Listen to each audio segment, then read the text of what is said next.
The disappearance. The bridge of the UES Defiant trembled as another Siraxian energy blast struck the shields. Captain David Chen gripped his command chair, knuckles white, as he watched the tactical display. The remnants of Earth's Third Fleet, once 30 ships strong, now reduced to just 11, struggled to maintain formation against the relentless Siraxian onslaught. Shields at 34%, Lieutenant Park reported, her voice steady despite the chaos around them. One more direct hit and we're exposed. Chen nodded grimly. Evasive pattern delta. All power to forward shields. He turned to his communications officer. Any word from Central Command? Still nothing, sir, came the reply. Communications are being jammed across the sector. 5 years. It had been 5 years since humanity's greatest warship, the UES Thunderbolt, had vanished without a trace. 5 years of retreat and loss as the Siraxian Empire pushed humanity back toward Earth, conquering colony after colony. 5 years since Captain Alina Reyes, his friend, his mentor, had disappeared along with 300 of Earth's finest. Chen still remembered that day with perfect clarity. He should have been aboard the Thunderbolt, serving as Reyes' second-in-command, but a family emergency had kept him planetside. A twist of fate that had saved his life while condemning him to watch humanity's slow defeat from the captain's chair of a lesser vessel. Sir, 3 more Siraxian cruisers just dropped out of FTL, Park announced, interrupting his thoughts. They're moving to flank us. Chen studied the tactical display. The situation was deteriorating rapidly. Signal the fleet. Fall back to Mars' defensive perimeter. We can't hold this position. As the Defiant turned away from the battle, Chen couldn't help but think of the Thunderbolt, the pride of humanity's fleet, nearly a kilometer long, armed with experimental weapons and defenses that had given humanity its first real advantage against the technologically superior Siraxians. The ship had been on a critical mission to test a new defensive system when it encountered what scientists later determined was some kind of spatial anomaly near the edge of the Kuiper Belt. The last transmission from the Thunderbolt had been Captain Reyes' voice, calm despite the urgency of her words. Unknown spatial disturbance detected. Attempting evasive maneuvers. Something's pulling us in. Then nothing.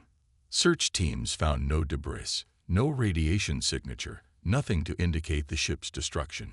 It had simply vanished. The loss of the Thunderbolt had marked the beginning of humanity's decline. Without their flagship and its revolutionary technology, Earth's forces were outmatched by the Siraxian Empire's superior ships.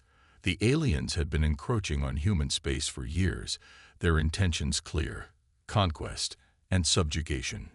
Captain, we're receiving a priority transmission from Admiral Harrison, the communications officer announced as the Defiant limped away from the battle. Chen straightened in his chair. On screen, Admiral Sarah Harrison's face appeared, lined with the stress of commanding Earth's dwindling forces. Captain Chen, return to Earth immediately.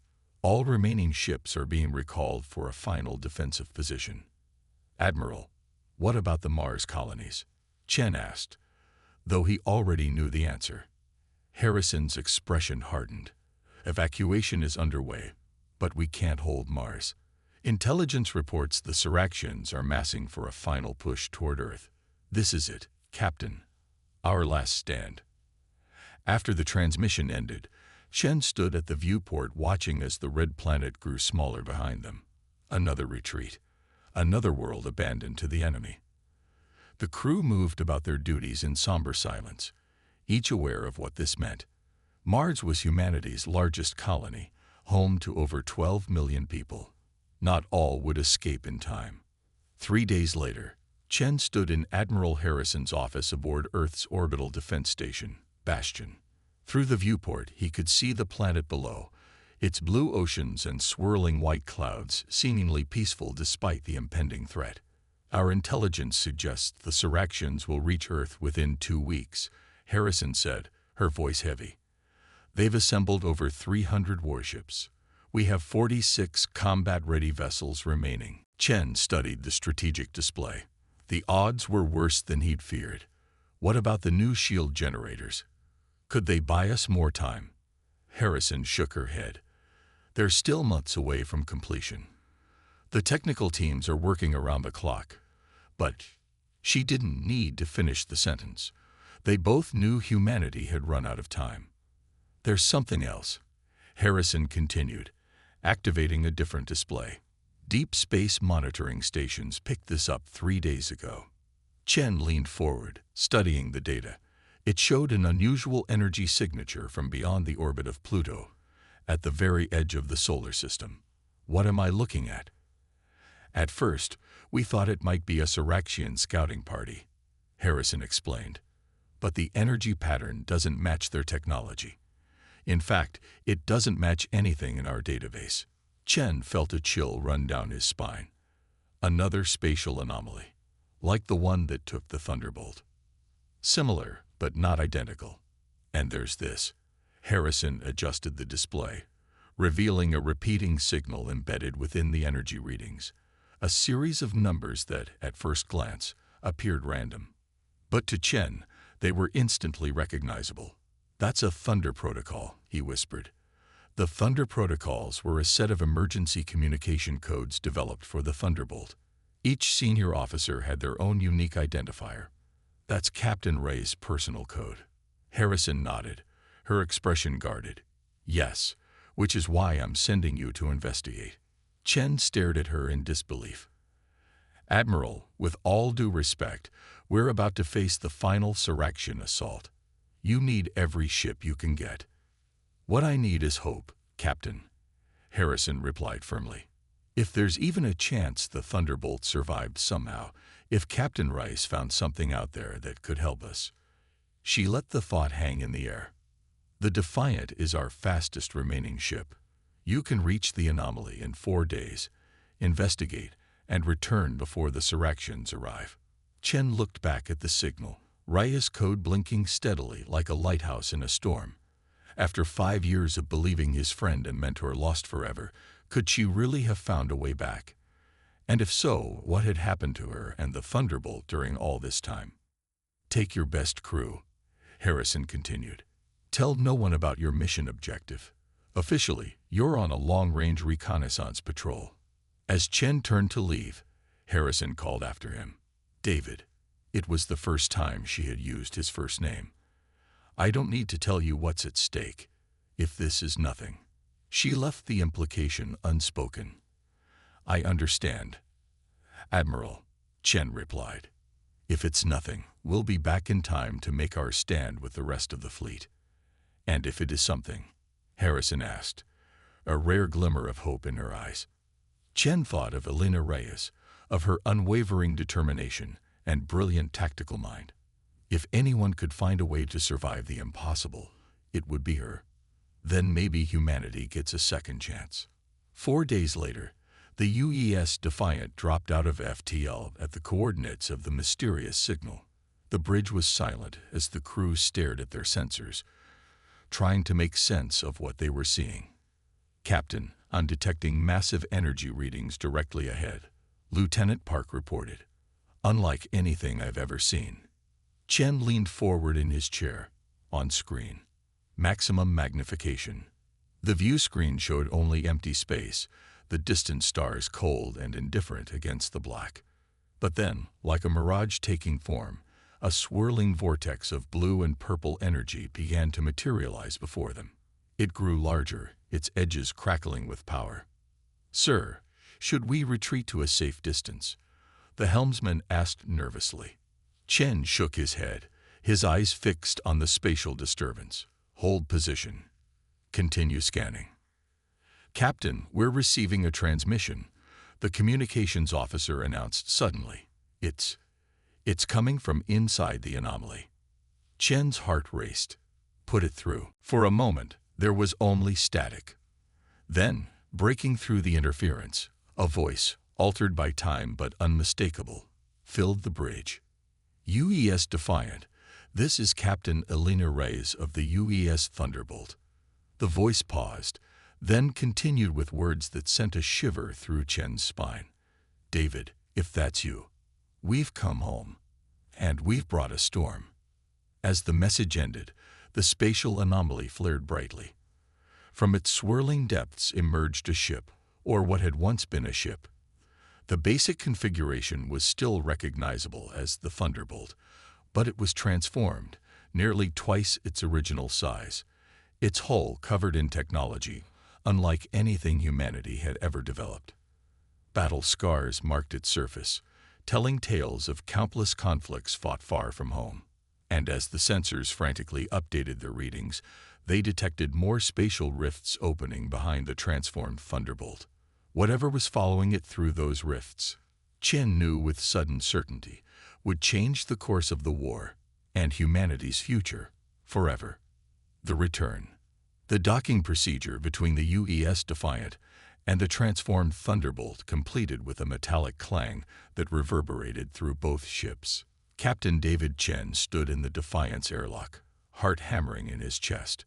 After 5 years of believing Elena Ray is dead, of watching humanity slowly lose its war against the Siraxians, he was about to face a ghost.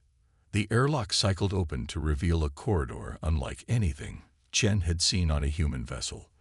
The walls pulsed with soft amber light from circuitry that seemed almost organic in nature, and standing in the center, flanked by 2 officers wearing unfamiliar uniforms, was Elena Reyes.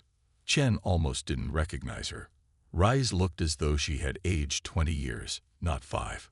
Her once dark hair was now streaked with silver, and deep lines marked her face.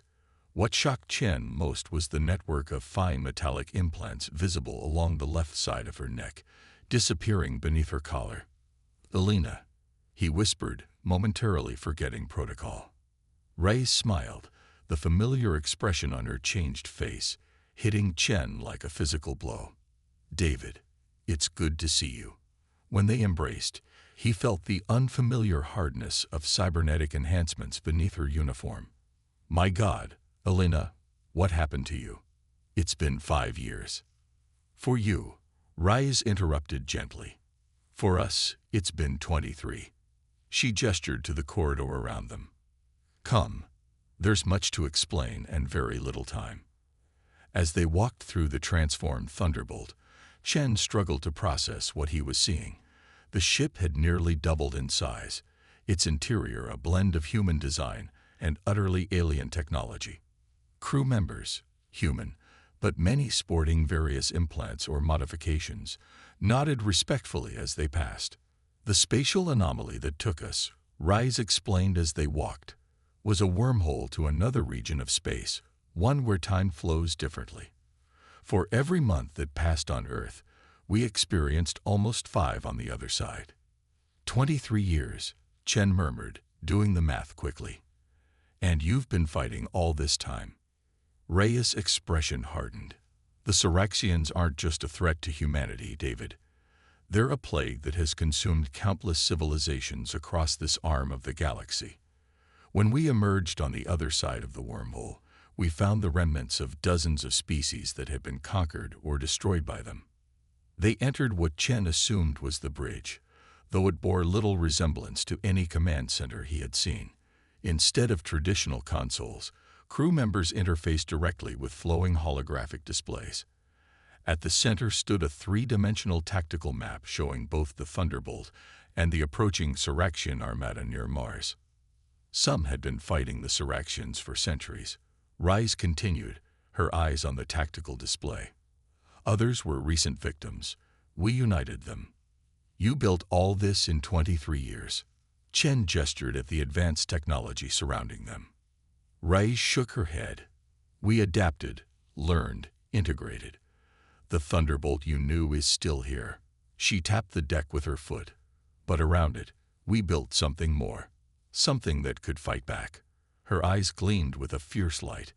And we did fight back, David. World after world, system after system. We pushed the Siraxians back. A young officer approached, his uniform bearing insignia Chen didn't recognize. Captain, the Siraxian fleet has accelerated. They'll reach Earth in 36 hours. Reyes nodded. Begin power-up sequence for main weapons array and prepare the transit signal. Transit signal?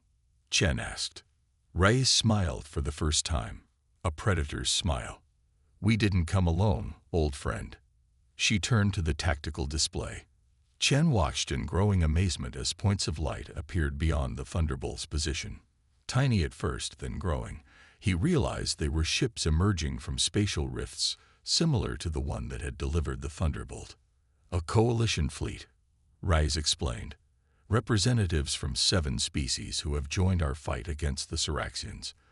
The first wave is just 30 ships, but more will follow once we secure Earth." Chen stared at the display, then at his old friend, now transformed into something between a war hero and a legend.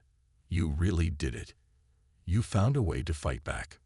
Rise placed a hand on Chen's shoulder, the cybernetic enhancements in her fingers humming softly. "The Thunderbolt has returned, David, and with it."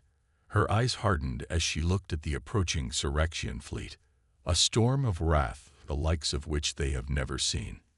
24 hours later, Admiral Sarah Harrison stood in Earth's Defense Command Center, surrounded by officers whose faces showed a mixture of hope and disbelief. On the main display, the Siraxian Armada approached, over 300 sleek, predatory vessels that had terrorized humanity for years. But between that Armada and Earth floated the transformed Thunderbolt and its alien allies. The coalition fleet had grown to nearly 100 ships as more continued to emerge from the spatial rifts. Each vessel was unique, representing the diverse technologies of species united by a common enemy. "They're within weapons range," a tactical officer announced. Harrison nodded grimly. "All Earth defense platforms stand by. Let's see what Captain Rice and her coalition can do." The Siraxian fleet entered the system with practiced precision. Their forward elements launched the devastating energy weapons that had shattered human defenses countless times before. In previous battles, such an opening salvo would have crippled Earth's fleet. This time was different. The Thunderbolt didn't evade. Instead, it moved directly into the path of the energy beams. A rippling field of gold-green light flared around the ship as the Siraxian weapons struck and dissipated harmlessly. "My God," someone whispered. "Their shields just absorbed that like it was nothing." Before anyone could fully process what they had seen, the Thunderbolt responded. Sections of its hull reconfigured, revealing weapons unlike anything humanity had developed. A pulse of brilliant white energy erupted from the ship, striking the lid Siraxian vessel. Instead of exploding, the enemy ship simply disintegrated, breaking apart at the molecular level. The coalition fleet moved with coordinated precision, their diverse technologies complementing each other in ways the Siraxians clearly hadn't anticipated. Some fired weapons similar to the Thunderbolts, while others deployed swarms of autonomous drones that overwhelmed Siraxian point defenses. "They're actually pushing them back," Harrison murmured in disbelief as the Siraxian fleet began to break formation, their usual disciplined advance faltering in the face of this unexpected resistance. On the bridge of the Thunderbolt, Alina Rice watched the battle unfold with grim satisfaction. Beside her, David Chen stared in awe at the tactical display, showing the Siraxian forces in disarray. "It's working," Chen said. "They've never faced anything like this." "The Siraxians rely on technological superiority and psychological warfare," Rice explained. "They've conquered so many worlds because they rarely face unified resistance. Each species they attack believes they're alone." Her eyes narrowed. "We showed them they were wrong." A communications officer turned from her station. "Captain, we're intercepting transmissions from the Siraxian command ship. They're ordering a full retreat." A cheer went up from the crew, but Rice raised a hand for silence. "They won't give up Earth so easily. This is just the beginning." "Captain," another officer called out, "long-range sensors are detecting more Siraxian ships entering the system. It looks like reinforcements." Chen's momentary elation faded. "How many?" "At least 500 vessels, sir." Rice nodded, unsurprised. "As expected. The Siraxians will commit everything they have rather than lose face." She turned to her second-in-command, a tall humanoid alien with iridescent skin and cybernetic enhancements similar to her own. Commander Vex, signal the fleet. Execute Phase 2. Chen looked at her questioningly. Phase 2. We anticipated the Siraxians would call for reinforcements, Rise explained. Now we spring the trap. She activated the ship-wide communication system. All hands prepare for dimensional shift. Targeting coordinates locked on Siraxian homeworld. Chen's eyes widened. Elena, what are you planning? Rhea's expression was resolute. For 23 years, we've been fighting the symptoms, David. It's time to address the cause. The view screen shifted to show Earth, blue and vulnerable below them. The Coalition fleet will remain here to protect Earth while we're gone. The Siraxians won't risk an all-out assault while their homeworld is under threat. You're going to attack their homeworld. With one ship. Chen couldn't keep the disbelief from his voice. Ray smiled grimly. The Thunderbolt is more than just a ship now, David. It's a symbol. To us, to them, to every species they've ever threatened. She gestured to the alien crew members around them. We've spent 23 years preparing for this moment. The Siraxians believe their core worlds are untouchable, protected by defenses no conventional force could penetrate. And the Thunderbolt isn't conventional, Chen realized. No, Rise agreed. We don't need to destroy their homeworld. We just need to show them it's vulnerable, that nowhere in the galaxy is beyond our reach. Chen looked around at the bridge crew, humans working alongside aliens who, until yesterday, humanity hadn't known existed. He thought of Earth, of how close they had come to defeat, of the colonies already lost to the Siraxian advance. I'm coming with you, he said. Rice studied him for a moment, then nodded. I was hoping you'd say that. She turned to address the bridge. All stations report readiness for dimensional shift. As the crew confirmed their systems were ready, Rice returned her gaze to the view screen, where the retreating Siraxian ships were regrouping with their reinforcements. For 5 years, you've fought a losing battle against an enemy that seemed unstoppable, she said quietly to Chen. Now it's time to show them what humanity is truly capable of when pushed to the edge. The Thunderbolt's engines flared with energy as the dimensional shift drive powered up. Around them, space itself seemed to bend and flex, reality distorting as the advanced technology prepared to tear a hole in the fabric of space-time. Dimensional shift in 3, 2, 1. The navigation officer counted down. In a burst of blinding light, the Thunderbolt vanished from Earth orbit, leaving behind a coalition of alien defenders and a message that would echo across the stars. Humanity had returned from the brink of extinction, and they had brought with them a storm of vengeance that would forever change the balance of power in the galaxy. On the bridge of the Siraxian command ship, Supreme Commander Vox Nerin watched in disbelief as the human vessel, impossibly altered with technology no human should possess, disappeared in a flash of energy. His tacticians were frantically reporting that the ship had somehow reappeared near the Siraxian homeworld, bypassing all their defense networks in an instant. For the first time, in his long career of conquest, Vox Nerin felt something unfamiliar settle in his chest. Fear. The humans hadn't just survived. They had evolved, and they had returned with a fury that threatened everything the Siraxian Empire had built. The storm had only just begun.